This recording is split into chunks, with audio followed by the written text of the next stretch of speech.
අනුර කුමාර දිසානායක මේ අපේ මීගමුවට ඇවිල්ලා මහා මොලකරුව පාස්කු ප්‍රහාරයට කලින් පෙන්නනවා කිව්වා. ඉදිරිපත් කරනවා කිව්වා. කෝ මහා මොලකරු? කෝ මහා මොලකරු? කියන්නකෝ. කියන්න. ඕගොල්ලන්ට මහා මොලකරු කෙනෙක් හොඳ පෙන්න ගන්න විදියක් නැහැ.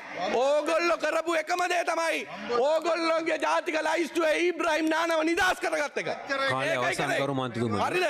ඒ නිසා ඕගොල්ලෝගේ මේ විලි වහගන්න බැරුව මේ පොතක් ගැන කතා කරනවා. හරිද? පොත ගැන කතා කරන්න එපා. ඕගොල්ලන්ට විලි නෑ.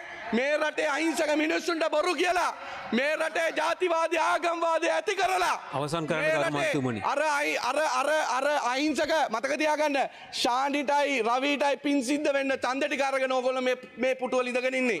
මල් තියලා වඳින්නේ දෙන්නට. කාලය අවසන් කරු මන්ත්‍රීතුමනි. මොකද ඒ දෙන්නා විශ්වාස කරලා කතෝලික ජනතාව ඡන්ද දුන්නේ. එහෙම නැත්නම් ඕගොල්ලෝම විශ්වාස කරලා නෙමෙයි කියන එක මතක තියාගන්න. කාලය අවසන් කරු මන්ත්‍රීතුමනි. ඒ නිසා අපේ වෙලාව ඔබතුමාලා මෙතනින් අඩු කරන්න ප්‍රශ්නයක් නැහැ. මොකද ඔබතුමාලා දැන් බලේ ඉන්න නිසා හැමදාම බලේ නැහැ. හැමදාම මේ බලෙත් එක සෙල්ලම් කරන්න බෑ කියන එක මතක තියාගන්න.